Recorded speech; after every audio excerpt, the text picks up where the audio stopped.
Chapter 5, Control Thy Tongue. James chapter 1 verse 19. Wherefore, my beloved brethren, let every man be swift to hear, slow to speak, slow to wrath. If you are a student of wisdom and truly want to grow in knowledge and understanding, you must learn to control your tongue.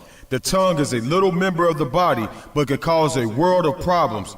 The tongue has the ability to utter positive and uplifting words or speak disheartening and gruesomely.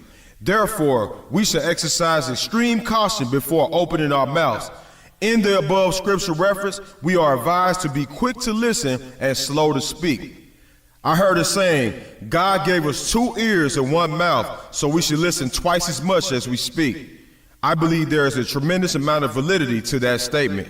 Many people's feelings have been hurt, marriages broken, and friendships destroyed because an unwise person decided to speak every venomous thought which came to their mind. I have been that unwise person on many occasions. As a matter of fact, I started to study this topic in depth after evaluating all the offenses that I've created with my mouth. I advise you to take a moment and consider the havoc you have caused with your tongue. As those thoughts come to your mind, be determined to learn from them and not make the same mistakes again. Ecclesiastes chapter 20 and verse 18. To slip on a pavement is better than to slip with the tongue. It would be better for us to slip and fall to the ground than it would be to slip with our words. If we have a physical fall, we may feel some pain and in most cases recover quickly. However, if an offensive word accidentally comes from our mouth, we can hurt someone for life. We can damage our reputation and cause others to dislike or distrust us as well. This is another reason why we must be more willing to think about our words before they come out of our mouths. I am sure you could think of a time or two where you said something you wish you could have taken back. Evaluate that situation and resolve not to do it again. I do not want it to make it seem as if controlling your tongue is an easy task. This is a daily battle which takes discipline and a tremendous effort to gain victory over.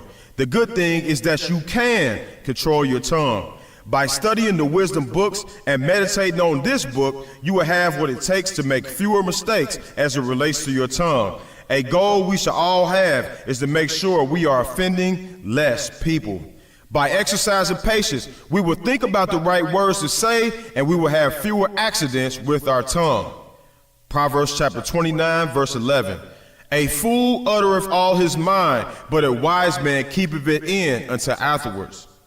The man or woman that continually talks without listening to others is considered a fool. It is not good for us to say everything that comes to our mind without considering the long-term effect it can have on others. Speaking your mind can make you feel good, but can cause severe emotional distress to another person. A wise person will continually listen and formulate their thoughts in their mind while the other person is speaking. Then, at the right time, share a portion of their thoughts, opinion, and information. If you genuinely listen to people, you will gain their respect. Most people are at the center of their own world, and they love to continually let other people know it. If you are seeking to be wise, you will hold your thoughts and let the fool do most of the talking. In doing so, you will find out that the things you need to know about that person, and that information will help you determine if you would like to further a relationship with that individual. Proverbs chapter 10 and verse 19. In the multitude of words there wanteth not sin, but he that refraineth his lips is wise. If you allow someone to speak long enough and ask them the right questions, they will soon show you the manner of person they truly are. When you overindulge in too many conversations, people will load you up with gossip and sinful thoughts. I talk on the phone less now than I ever have in my adult life in order to prevent being engaged in useless and sinful conversations. I have learned that I must only call people to share something important, to check on them, to gain or give wisdom, and to handle business. If any of us continually talk over and over, we are bound to say something that we did not mean to say. Sometimes we need to just say what needs to be said and leave it at that. When we hold our tongues, we will be considered wise. Avoid contentions. Ecclesiastes chapter 8, verse 3. Strive not with a man that is full of tongue, and heap not wood upon his fire. If you would like to have an abundance of peace in your life, learn how to not go back and forth with individuals that are full of words. If you argue with or try to reason with someone who has no control over their tongue, it will be like adding wood upon a fire. It is vital for us to exercise wisdom and not pride in these situations. It is a natural tendency for us to want to argue back and forth to prove our point. We want to give people a piece of our mind, especially when we feel wronged or misunderstood. This is rarely the right thing to do. If we operate in wisdom, we will be swifter to hold our tongue instead of arguing back and forth. The next scriptural reference will give you valuable insight on how to operate in wisdom while dealing with a person full of tongue. Proverbs chapter 15, verse 1. A soft answer turns away wrath, but grievous words stir up anger. When someone is speaking to you out of anger, do not match their intensity with anger. Simply lower the tone of your voice, and in most cases, the tone of the conversation will decrease as well. The next time you find yourself in a heated exchange of words, do not add wood to the fire. Instead, kill the fire with a gentle and less threatening tone.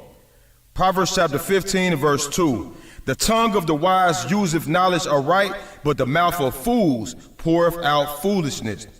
Even though we may feel justified to argue back and forth in certain situations, does not mean that it is the right thing to do. According to the scriptures, we are considered fools when we pour out foolish thoughts and words from our mouths.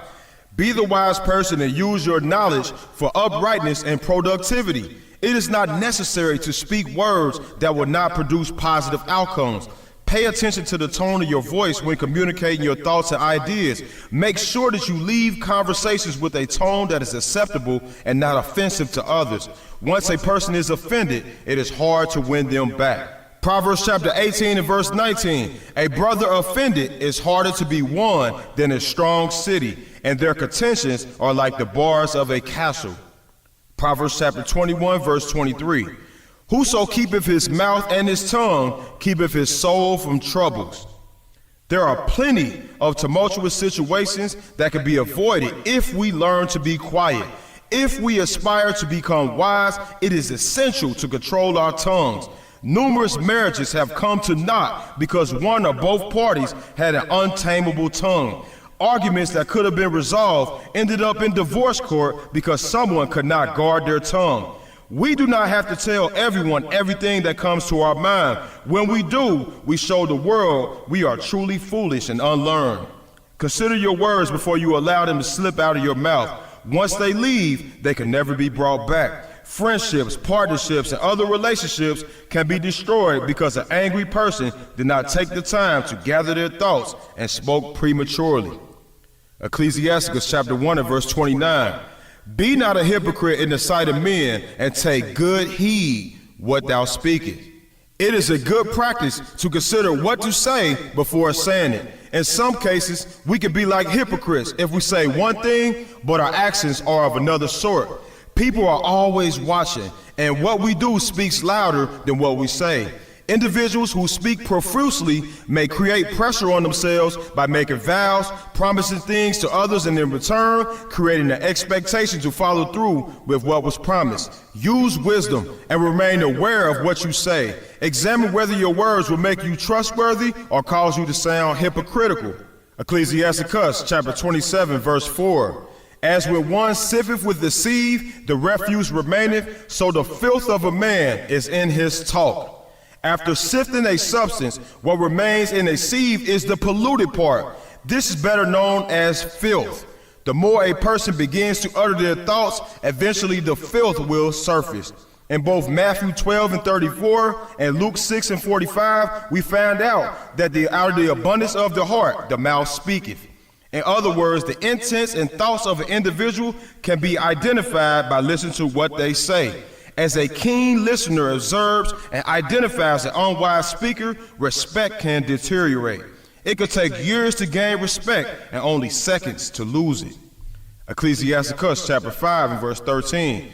Honor and shame is in talk, and the tongue of a man is his fall. It is especially important we refrain from prideful words. The prideful man has been proven repeatedly throughout history to have an inevitable fall. Pride starts inwardly, and then it is manifested outwardly.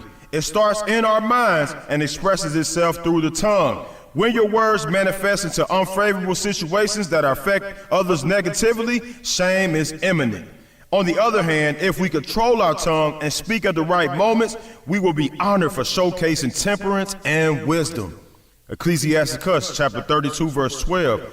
There take thy pastime and do what thou wilt, but sin not by proud speech. When we speak in a prideful way, we are ignorantly committing sin according to the law of wisdom.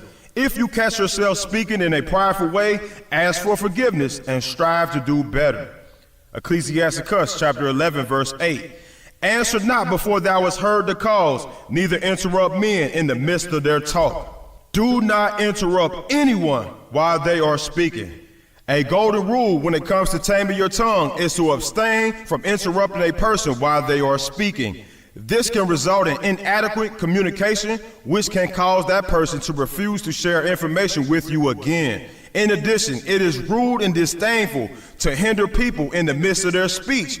The most opportune time to speak is usually after you have listened to a person without cutting them off. Truthfully, it is rarely taught to hear a person all the way out before speaking. Most people feel like what they have to say is more significant, so they blurt it off the mouth without considering the ruin it could cause. There have been times in my 11 years of marriage where I interrupted my wife in the midst of her sharing something that was important to her. During those moments of her explaining her ideas or goals, she displayed a special excitement. There was a smile on her face and an eagerness to share the thing that made her joyful. However, my inconsiderate interruptions caused her to shut down and refuse to communicate.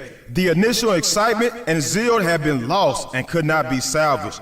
My interruptions were interpreted as being uninterested and inconsiderate. Even after I apologized to her, she still did not want to revisit the conversation about her goal or idea. She has also interrupted me in the midst of my talk. I felt similar feelings to what she had experienced. I did not want to revisit the conversation at all. My countenance changed and I became angry towards her. After that, I made it up in my mind that I would strive to not interrupt another person. If you want to become successful in your relationships, do not interrupt others while they are speaking. If a person continues to speak for long periods of time without letting you speak, lift up a finger to show you would like to speak. You can also say, "Excuse me," to respectfully interject your thoughts. Once it is time to speak, use wisdom and let your words be few. The other person will respect you more, and you will be among the top people on their list to call if they need a listening ear. As you become a better listener, people will begin to highly value your words.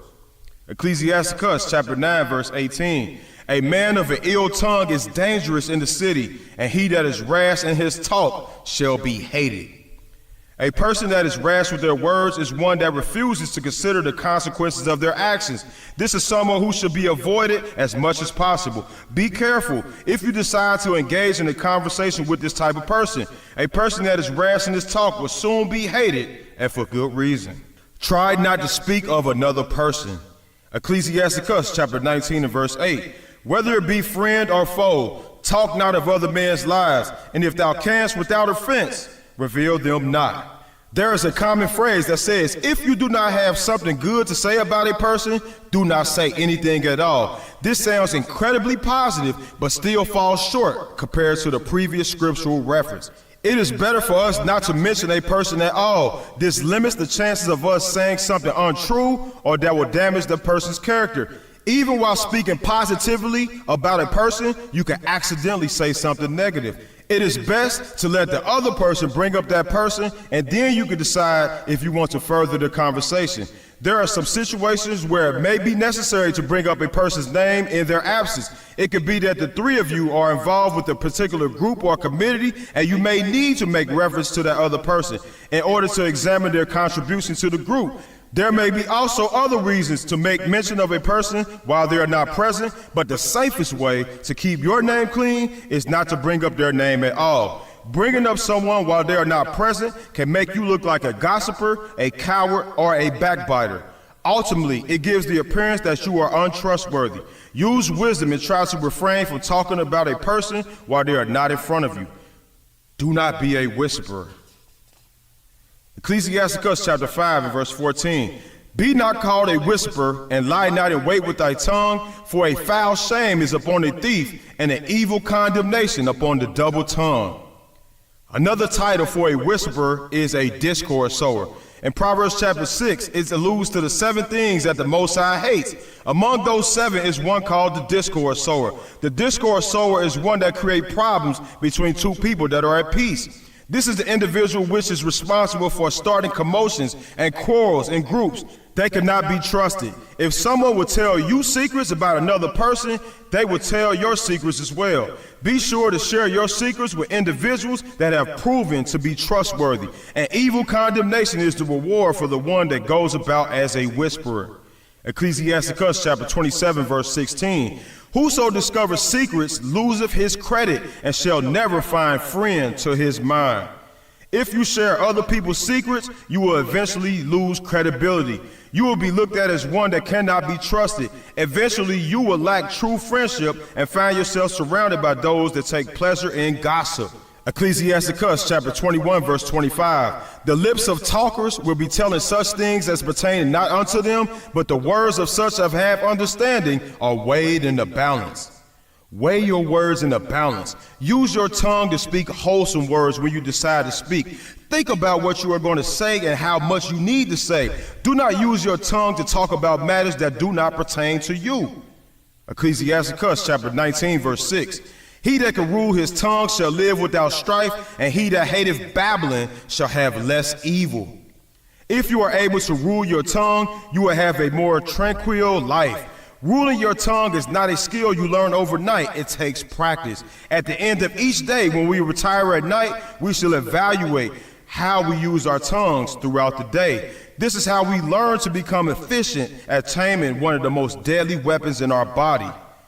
Beware of the complainer. Wisdom of Solomon chapter 1 verse 11. Therefore beware of murmuring, which is unprofitable, and refrain your tongue from backbiting, for there is no word so secret that shall go for naught, and the mouth that belieth slayeth the soul. If we are to keep ourselves from painful situations, we must learn to train our tongues not to murmur or complain. This could lead to detrimental incidents and accidents in our lives.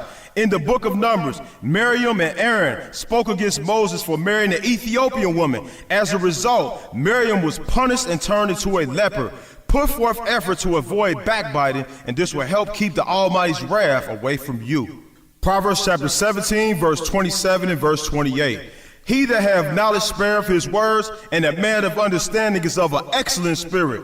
Even a fool, when he holdeth his peace, is counted wise, and he that shutteth his lips is esteemed a man of understanding. Based on the previous 2 scriptural references, if you want to be counted as a wise man or woman, follow these principles. Spare your words.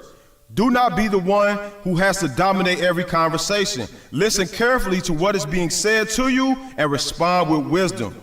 Hold your peace. In some conversations, you may not have to say anything at all. Use wisdom to recognize when to speak and when to abstain from speaking.